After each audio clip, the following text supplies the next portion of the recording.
Hey there. We at Blue Wire just wanted to take a second to thank you for listening to this podcast. We know everything outside is pretty scary and uncertain, but we're committed to helping you get through your day by talking about the sports and teams that you love most.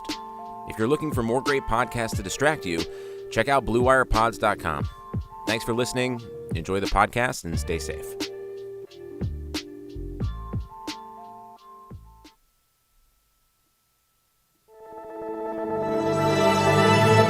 Blue Wire. Kirk Cousins, he's going to be a Minnesota Viking. This was the right call. Cousins, pressure, hit as he throws, going for Thielen. He's got it! Touchdown! Oh my Diggs! Stay up! Oh my God! 30! No way! Touchdown! It's a Minneapolis miracle! All right, welcome in, everybody. Welcome to Bleeding Purple, a podcast about the Minnesota Vikings. I'm your host, Adam Patrick from thevikingh.com. We are part of the Blue Wire Podcast Network. We are brought to you by BetOnline.ag.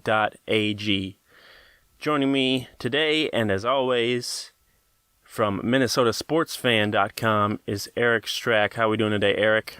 I'm doing wonderful, Adam. It is, it's Monday. All the days just kind of blend together at this point, and I struggle to keep track like today. So today's garbage day. Monday is garbage day at my house, and we have like full garbage outside, and I've been reminded multiple times that I have to remember to take the garbage out, but I forgot because I had no idea that it was Monday this morning unless I actually would have sat down and thought about it.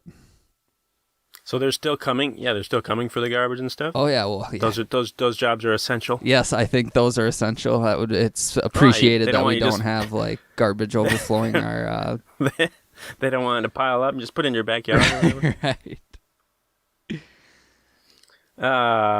All right, so let's just get into it since there's some actual Vikings related news to talk about this week. First off, sadly today, we found out that former Vikings quarterback Tarvaris Jackson passed away in a car accident on Sunday night. He's 36. Apparently it was a one-car accident where he hit a tree and his car flipped over, and he was taken to the hospital and pronounced dead shortly after. It's pretty tragic, but what were your memories of Tarvaris Jackson when he was with the Vikings? The memories I have of T-Jack is Adrian Peterson. That's my biggest memories from Tarvaris Jackson, is that he was one of the quarterbacks that was handing the ball to AP when I remember AP being so great. You remember Brett Favre, you remember T-Jack, You remember Christian Ponder, and Brett Favre is really the only one that sticks out outside of AP, right? He kind of had his own stardom, but the other two didn't really have that. So T-Jack, and they both wore 7, which is kind of odd as well. Both Christian Ponder, Ponder, yeah. and T-Jack both wore 7 in between Brett Favre. But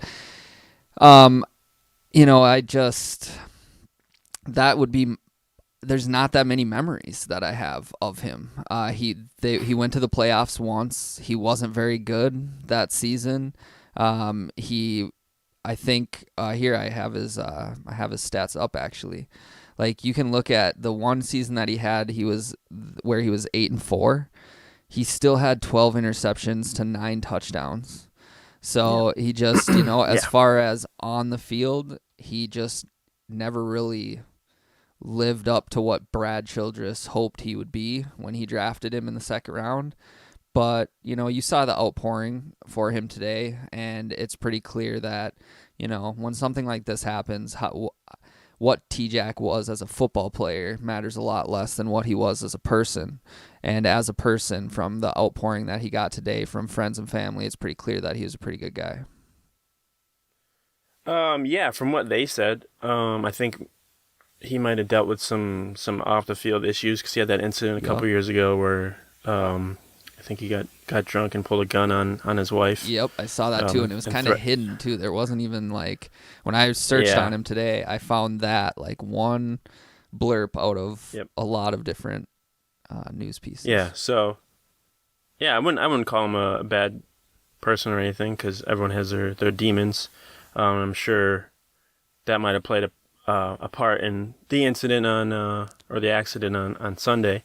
Who knows? When an autopsy report or whatever comes out, we'll find out more. But yeah, I don't really. I mean, when he was in his prime, I guess, for the Vikings, if there ever was, that was it was when I was in college, when I was in my prime drinking years. Right. So those seasons are a little more blurry than some of the more recent ones. Yep.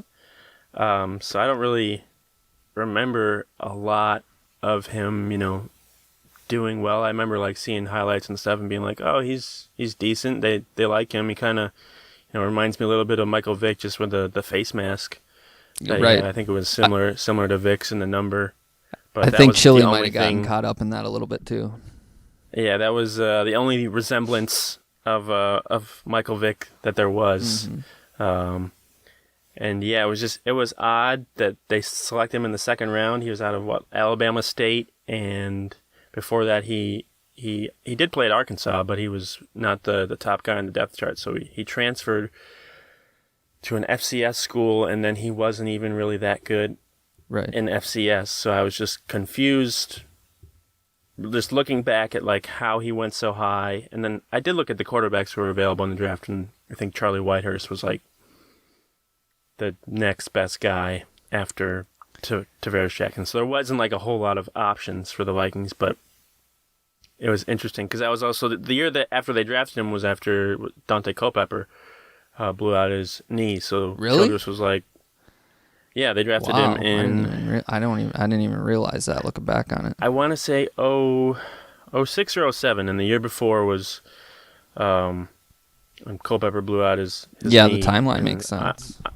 Obviously, Childress was like, no, we're not going to, roll with Culpepper. Don't want to take that risk or whatever.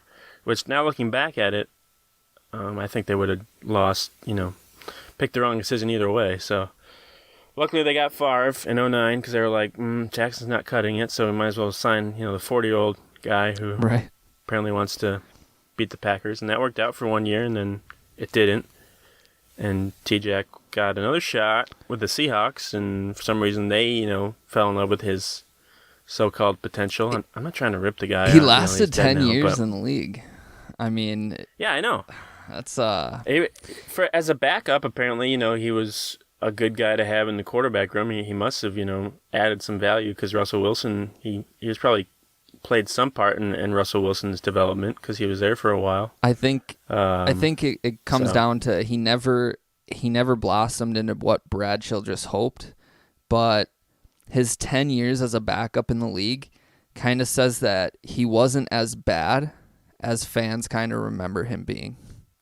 Right. That's kind of how I break him down. Yeah, you can look at someone like Christian Ponder and he didn't, after he was done being a starter, he didn't really last in the league to be a backup because he wasn't that good. Exactly. So, at least it feels like Jackson at least had something to offer outside of being a starter. So, which is like you look at what coming out of the draft, the biggest thing for Christian Ponder was worst case scenario. This guy is he's smart enough all by itself. Like if you take away everything else, he finished from college in like 2.5 years or whatever, got his master's degree, like super smart.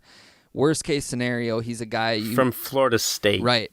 Worst case scenario, he's a guy that you want in your quarterback room, even if he ends up being a backup, right? That you would think that coming out of the draft, smartest guy in the draft, whatever. That was kind of what they said. But then all of a sudden, like you look at those two careers, they wouldn't have said that about T-Jack. They would have said athleticism. They would have said potential. And now you look back, and T-Jack ended up not being a starter, but he brought something to the quarterback room that allowed him to be in the NFL for 10 years. Whereas, like you just said, Christian Ponder, once he wasn't a starter, he lasted as a backup for a couple years and he's toast. It's just, you just never know. Like, speaking, draft is coming up. It just shows you never know. You don't know first round, second round, third round. You don't know best quarterback. You don't know worst quarterback. Anything can happen, and that's the greatest part about sports. Yeah, a lot of the draft stuff just has to really do with where a player lands. There's some players that will do well wherever they are, but for most guys, it's where they land. And Ponder probably would have been better off if he wasn't drafted as high as he was and wasn't with the Vikings, who wanted to make him into a pocket passer. His career could have been maybe totally different. And then the same thing of him not remaining in the league. Yeah, I agree with your opinion. He wasn't very good. But they drafted a running quarterback and tried to make him a pocket passer. Yeah. That's what he was at Florida State. So they didn't really use him as well as they probably could have. But he might not want to have been a backup after his career. So that might have been contributed to him not staying in the league as long. And where Jackson was like, whatever, I'll stay in the league because I get paid. I'll be a backup. I don't care. Yeah. So, yeah, not a whole lot of memories of Tarvaris Jackson. More just failures. But yeah, apparently he was a good teammate. He had an outpouring like Chad Greenway and Jared Allen and all those guys from the 2009 team. Brett Favre, all those guys. Made statements or posts today about Jackson. I think he was 36 and doing some coaching. I think at Tennessee State. It was Tennessee State. I think. Yeah. So it sucks whenever something like that happens, but he's gone now. So moving on to maybe some more positive news, has to do with someone who's also not with the Vikings anymore, but he could be in the future. Everson Griffen recently spoke to Tom Pelissero of NFL Media, a Minnesota guy, I believe, and he talked to him about his experiences from 2018 of living in a sober house when he had his battle with mental health and working on that year. But he also mentioned when he was asked about maybe a possible return to Minnesota in 2019, despite saying goodbye on Instagram and everything, he said, quote, "Never say never." Right. So most people would be excited about this. Most people would be like, yes, he can come. He can come back. Just come back. But why shouldn't Everson Griffen come back to Minnesota? Well, really the biggest thing I can think of for why Everson shouldn't come back is money. Everson isn't going to demand, $10 or more million at this point, but you're a fan-sided guy, right, Adam? That's what I figured. Yeah. So they pay my bills. Right. Your guys' fan-sided site for the Seahawks, 12th Man Rising, they did an estimate of what it would take for Griffen to sign with Seattle, and they estimated 2 years, $17.5 million, $8.75 million a year. That seems a little high. That's too much for the Vikings. Is it too high for Everson Griffen? I don't think so. I think whether he gets that or not is another discussion, right? Is he worth that? Will he play up to that caliber in 2020? I think that's perfectly feasible because he's an edge rusher, and if an edge rusher is going to get you 10 sacks or close to it, they're worth that amount of money. So I think he might be worth it in the end, but he's definitely not getting that in Minnesota.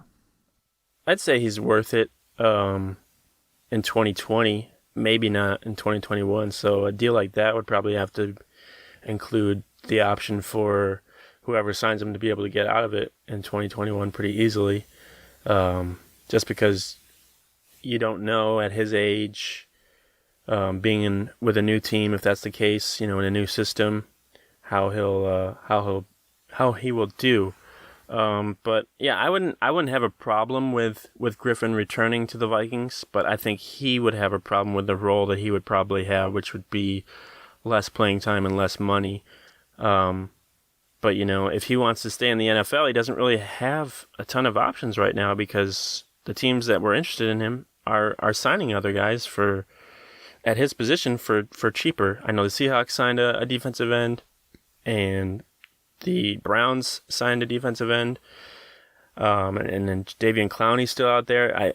I've heard that Griffen's camp is waiting to see where Jadeveon Clowney lands before he makes a decision or whatever, and I don't think that's gonna matter where Jadeveon Clowney lands for Griffen to find somebody. So I think it's a matter of Griffen just sucking it up and just being like, okay, I'm not going to get the money I thought I could get or the playing time I thought I could get to be with like a contender. So I'll just go back to Minnesota and see if I can try and help them out. So I'm curious, and I don't think he'll sign anywhere until after the draft.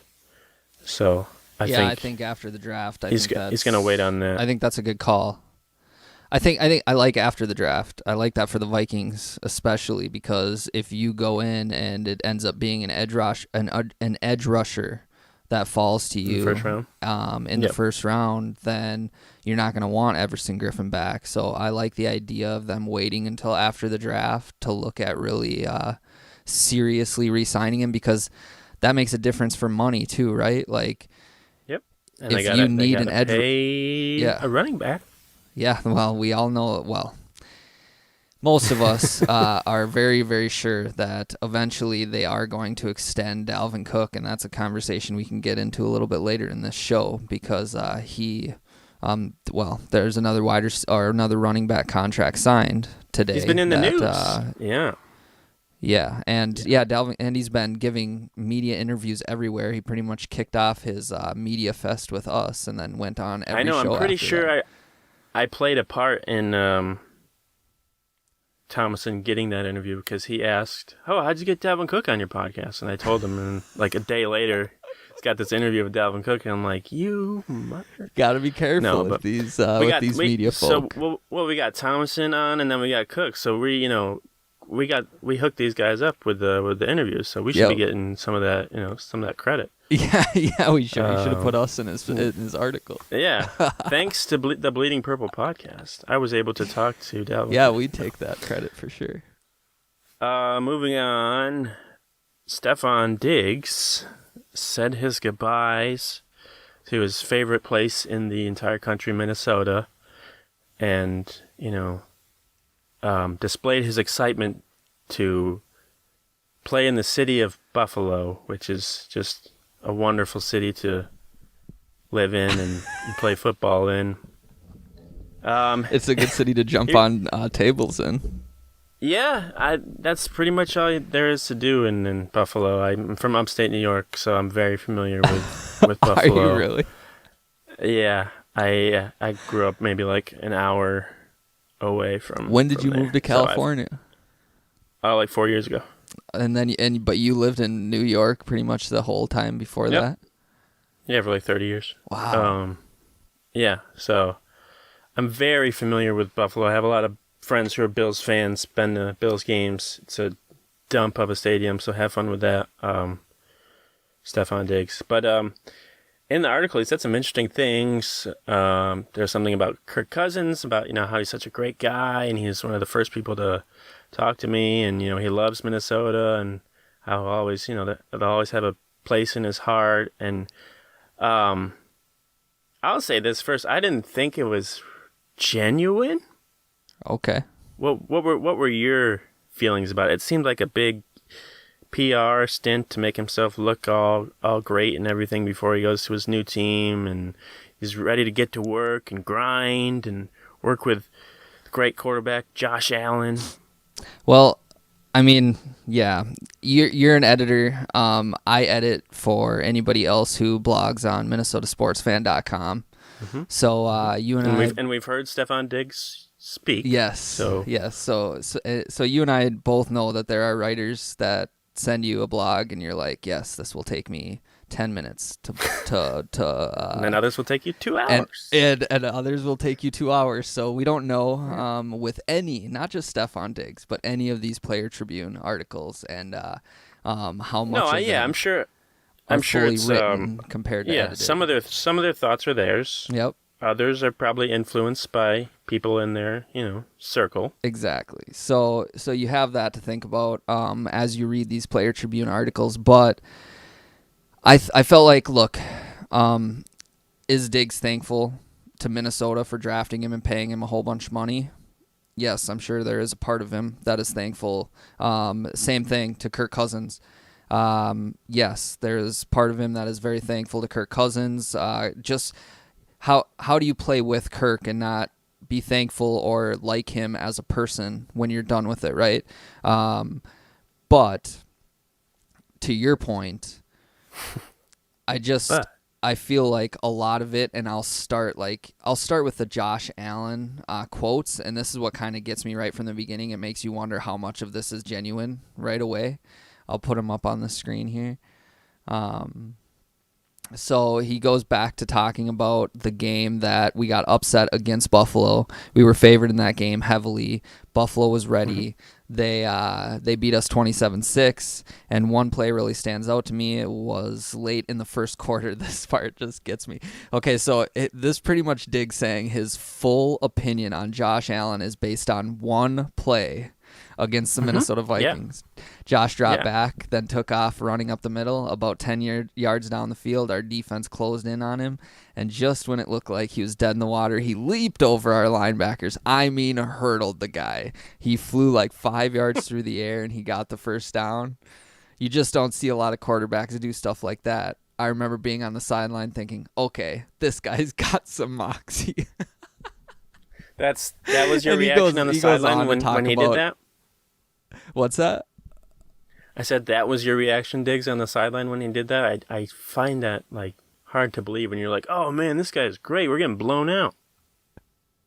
Right, right. Yes. That guy's got some moxie as we're getting blown out 27-6. So yeah, and Diggs is probably throwing tantrums on the sideline. Yeah, his favorite play from a quarterback whose main job is to throw the football is a play where he ran and he got a first down. That's it. Yeah, that's where like the whole thing just kind of got me. But yeah, he goes on to thank Kirk Cousins, thank the Vikings fan base, and I mean yes, like I said, did he mean it? Yeah, he meant parts of it, but was he the one who was like, "Hey, agent guy, can you make sure you contact the Players Tribune? Because I really want to put out this big, long post about how much I love the Vikings and how excited I am to be in Buffalo." Like, no, I don't believe that. I believe it was, hey, let's fix. We're going to a new place. We left the old place with iffy PR view of me. How do I fix it? Or agent going, how do we fix it? Let's go to the Players Tribune. Let's write something saying, and that's more of what happened. So, yes, he meant some of the things that he said, but is it something that he really wanted to come out and get off his chest to make him feel better about the whole situation? No, I don't believe that. I'll tell you what, I know one thing we've learned about Diggs during his career in the Vikings is he's not one to shy away from attention. Yes. So instead of just a small, maybe like Instagram post of, thanking the Vikings and looking forward to playing in Buffalo, we gotta make this whole big article, lots of bits and pieces in there people can take away and talk about for weeks, so that there's still plenty of attention on Mr. Stefon Diggs. Yeah. So, one person he didn't mention in his article that he wrote was Mike Zimmer. Oh, that's interesting. He didn't mention Mike. Thank you for Mike Zimmer. That's interesting. That is interesting. I didn't even think of that. Yeah. I imagine those two weren't the best of friends. Probably not. They seem a little bit different. Stefon Diggs, especially when you read things. I think they came out after when Diggs got traded. I think it was Paul Allen talking about the Bears game, or after the Bears game when Diggs was no call, no show, and Mike Zimmer was like, someone's not here, F him, we're here, it's the team that matters. So Yeah. I'm imagining that Zimmer was able to tolerate a lot of the things that maybe Diggs did behind the scenes, but as once it affected the team, then he wasn't gonna have it, and so. Well, another thing too to kind of speak on like the how much Diggs really means what he wrote. Like, we know that the things that Diggs means are written in cryptic Twitter and Instagram messages. Like, that's when we know Diggs is being like genuine and serious. So, I didn't see any. Or is he? Or is he? Good point. Good point. So I don't know. Without the cryptic tweet or cryptic Instagram post, I have issues really believing anything else. Right? Yeah. Why wasn't it written? How you ever seen how Cam Newton like writes all his posts in like his own little hieroglyphics or whatever? Why doesn't he do that? Yeah. Do you think Cam Newton looks at that now? Like, do you think? Yes, it drives me nuts. Do you think now when he does it, like he hates, like, okay, I have to do this now because I've done it forever. I said like this is how I write messages, but now do you think he looks at it and goes, "Wow, only 9-year-old girls write like this on Twitter or in other messages. No, I really wish I wouldn't have made this my thing." Yeah, I think he probably does it more now because people hate it. Just because he's like, oh, people hate this, so I'm just going to continue to fuel that because that's what he fuels his motivation on. That's true. Especially now because people don't think he's good and sign terrible quarterbacks before him. So now he really needs to use that graphic. Yeah, one other thing about Diggs, I think it was CBS Sports came out with a recent mock draft, and they had the Vikings picking his brother, Stefon Diggs, out of Alabama in the first round, and I just don't think that's going to happen. I find that hard to believe. They got rid of Diggs. They don't want to bring in the potential. I'm not saying his brother is going to bring more drama, but they don't want to bring in the potential. His brother's already brought drama to the Vikings before even playing on our team. Yeah, didn't he post the Redskins? Yeah. There's graphic? No way. Yeah. There is no way. We will skip him. We will go to the next DB on the board. Like, Stefon Diggs is not even on our draft board. They'll go past the clock like they did in 2003 or whatever, and just be like, we're not taking him. Stefon could still be there in the second, and they will not take him. They're not taking Stefon Diggs. They're not putting themselves and in that people are going to be like, well, it's stupid. It's just his brother. But it matters. It does matter. It matters. It definitely matters. Especially in the NFL when everything is about relationships. Well, and people don't realize, like, I get it. It's a business, everything else, but there's one thing that I realize in covering the Gophers in person in the year that I've done it, and that is that personal shit that is going on matters in the locker room, matters in people's life. I mean, especially when you get to younger kids like that who might not handle it as well, but like all of the things that are going on in a person's head in a locker room, it all affects the way people play. And I think as fans, it's difficult when you're not in there to kind of wrap your brain around, okay, these guys are affected just like we are. When I go to work, when you go to work, you're affected by mood, by what happened that morning, whatever else the case is. As fans, it's hard to wrap our mind around our players, the people we cheer for, being the same way.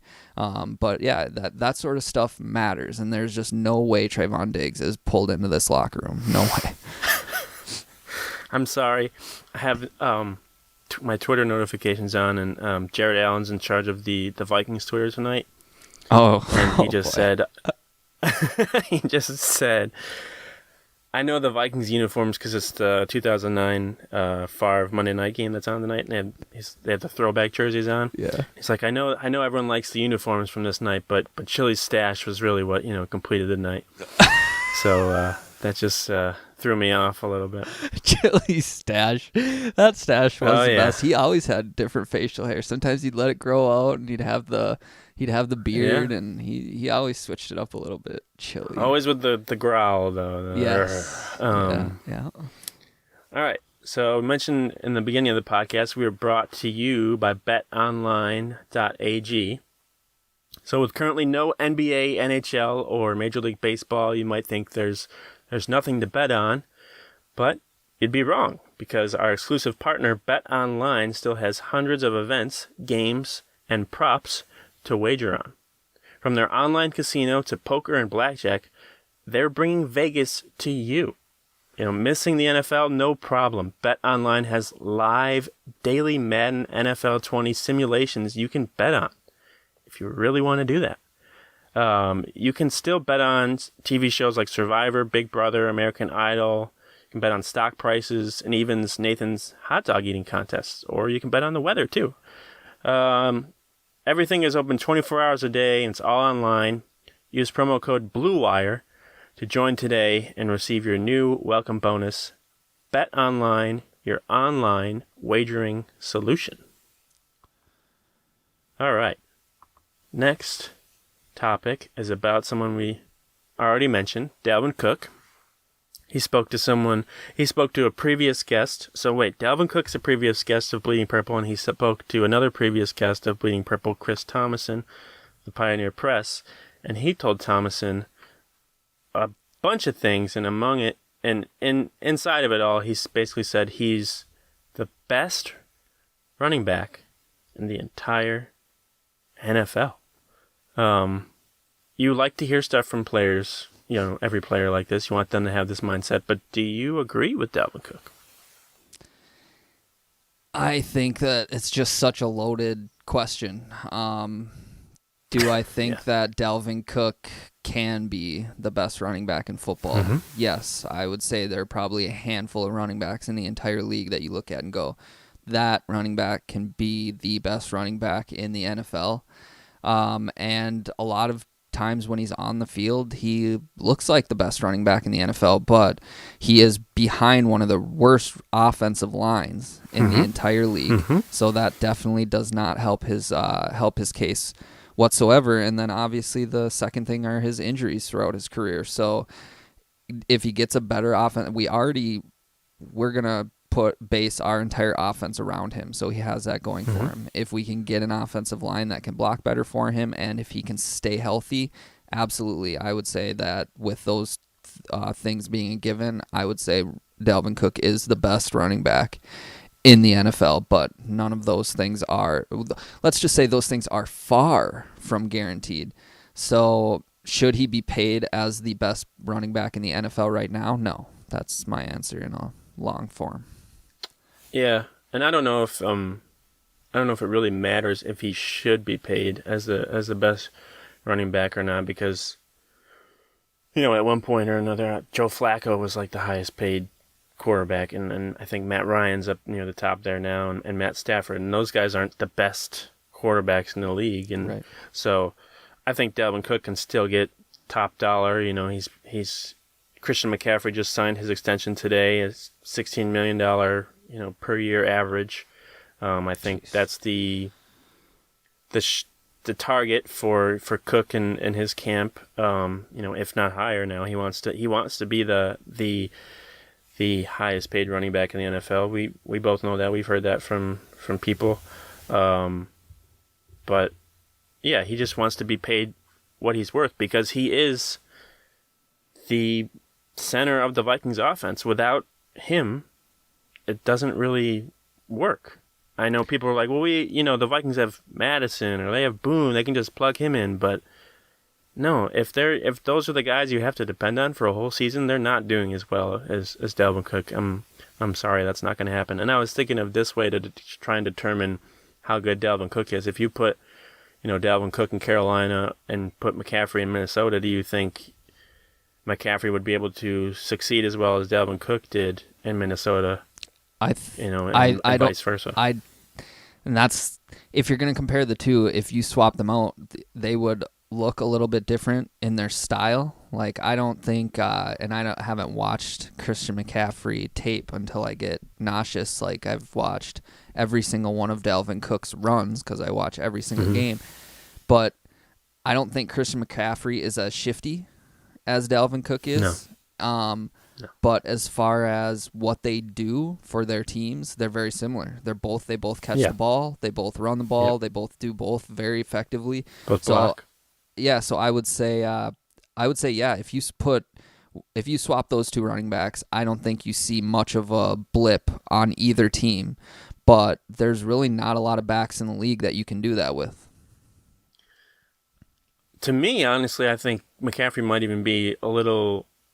I know he's very good. He's a very good running back. He might even be a little overrated though, because for the past year or two, he's been the only thing the Panthers have like on offense. Like pretty much every other play is getting the ball to McCaffrey. So he's got all these touches, and people are like, oh, he's got so many receiving yards and so many rushing yards. And it's like, yeah, because he has the ball like the whole game. So he better right. have those stats. So he's still a very good running back, but I'm curious to see how long it can hold up for him getting that giant workload, because Dalvin Cook has a big workload, but it's nothing near what McCaffrey's is with the Panthers. So well, yeah, and up until this year, there were just so many weapons around him with Diggs and Thielen, and like sure those guys were only getting 5 to 10% of the offense, but that's still 5. Away, yeah, it's still 5 to 10% that he doesn't have, and it's not only 5 to 10%. Like any receiver that you put in that 2 wide receiver spot is going to take up 3 to 10% of the offense most likely. But they're not going to take it up to the same way that Diggs is. Like if you want to get the ball to somebody other than Dalvin Cook and you have Diggs, you feel pretty good about that. Whereas now you're not going to have Diggs as that wide receiver too, so you're going to want to get Dalvin the ball even more. I mean, yeah, is Dalvin up there with the top 3 or 4 running backs in the NFL? Absolutely. And then whichever one you want from there is kind of just what you prefer and what your team needs. All right, we're going to move on to the closing portion of the podcast, which is the big question. And this week we've got a topic that I've been seeing across Vikings Twitter or just other social media outlets related to the Vikings of, particularly after they traded Diggs, when a lot of people were just like, oh, they're rebuilding now, here we go. Everyone's, they're just getting rid of all their good players and they're rebuilding, they fire Zimmer, fire Spielman, so, everything's over, starting from scratch. So is the Vikings championship window close to ending? Are they closer to a championship, or are they closer to rebuilding, do you think, given the guys they have on their roster right now? I would say that they're in purgatory right now. I don't know where I don't know where they are. Yeah, like we had somebody write about this on our website last week, that this is the most important draft Rick Spielman has ever had. Like his job and Mike Zimmer's jobs are on the line this year, and they need to fill the many holes that we have, mostly through the draft. We need what? In a perfect world, we would get 4 or 5 guys that can start day one out of the draft.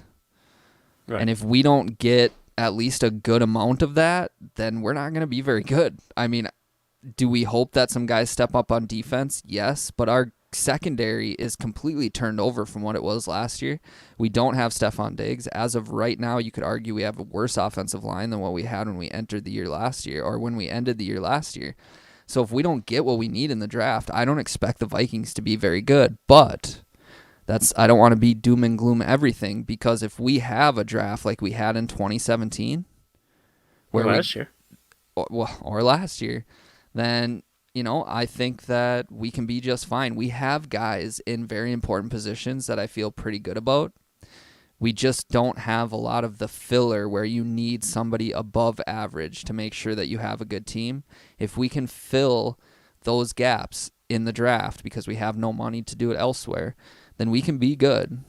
But if we can't, then we could definitely be bad too. So I'd say we're in purgatory, and Rick Spielman it's up to him to get us out of there. If you've ever seen the Purgatory South Park episode where they are sitting in the airplane waiting for Michael Jackson to admit that he's dead so that they can fly the airplane to either hell or heaven. It's got 2 stops, but they can't leave until Michael Jackson admits that he's dead. So Rick Spielman is driving the purgatory plane, and hopefully he flies it properly.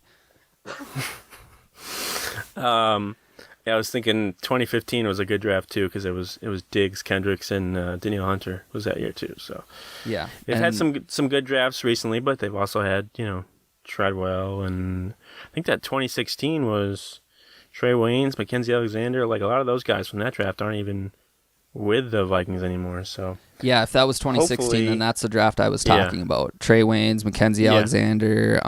We got like 4 or 5 starters out of that draft. Right. So I think it's still capable. I'm with you, and I would like to wait until after the draft to kind of determine. I think they're going to try and contend because, Mike Zimmer and Rick Spielman don't really have a whole lot of time to rebuild. It's not even just like them being there for a while. Mike Zimmer's like 63, 64, so he like realistically doesn't have a lot of time to rebuild. That's a good point. So I think in the draft, because they have so many picks at 12 right now, they might make some pretty crazy moves that not only involve players in the draft, but players who are already on teams. A Trent Williams or an Odell Beckham or something like that. Something that takes the team they think to the next level that can get them into the Super Bowl. Maybe a Yannick Ngakoue or something like that from the Jaguars. Because, like I said, to start, Spielman and Zimmer, they don't have time to rebuild. The Wolves, they want this team to win now. They've been giving Zimmer and Spielman all this time to figure stuff out and get them to the Super Bowl, and they got close, but that's it. And they want them to get there and win. And if they don't soon, I think then changes are going to be made, whether people like it or not. So this draft is, like you said, this draft is very important for the Vikings. So well, and I like your point about there could be a lot of moves in this draft. Okay, so normally Spielman's thing is to back up into the 7th round so that he can handpick without having to offer him contracts the undrafted free agents. But this year, he didn't have the workouts to go and watch those guys, to pick out, to handpick, I like this guy, I like that guy. Like, those workouts didn't happen. And he already has 12 picks. Right. So it makes, just thinking about it logically, it makes more sense if there was ever a draft to use those picks to move up, to make sure you get the guys that or that you've been able to watch a lot of film on, to make sure you get those guys, or, like you said, use some of those picks to bring in people who are already in the NFL on draft night to your team. I would expect to see a lot more of that than I see trading down, like we see a lot of time with Spielman, especially into the 7th round. Instead of trying to pile up picks in the 7th, you might see him have less picks going into the 7th because he used them to move up and get other guys. Yeah, I think being that this draft is virtual and Spielman's one of the more experienced GMs in the draft, I think he's going to be able to maybe take advantage of the fact that there aren't as many experienced guys out there, and he can get some trades that might not require the Vikings to give up as many assets to acquire like a player from another team or higher draft picks. So it's going to be interesting to watch for sure. Not just because it's virtual and it's just going to be just crazy, because pretty much everyone's going to be watching. Like, I think this draft is going to have like ridiculous like TV ratings, because it's the only sporting event really that's gone on in the past month or is going to go on for a while. So everyone's going to be watching. It's going to be crazy. It's going to be interesting to see how it all goes. See, whose Wi-Fi goes out and they get disconnected and they can't make their pick, or who gets frustrated first with the chat application that they have to use. Probably Mike Zimmer. So we'll see how it goes, but that's going to do it for us for this episode. Once again, we are Bleeding Purple. We're on the Blue Blue Wire Network. You can follow us on Twitter at Bleeding Purple. Subscribe to us on Apple Podcasts, Spotify, wherever you get your podcasts. We're on YouTube. So search that. Head to thevikingage.com to check out a bunch of Viking stuff. And head to, of course, minnesotasportsfan.com to check out Eric and all his stuff over there, covering more than just the Vikings. They cover all Minnesota sports, including the WNBA. So go ahead and check that out. Don't come here looking for the WNBA. You're going to be sadly disappointed. No European kickball either. All right. Well, until next time, we will talk to you later. Thanks, fam.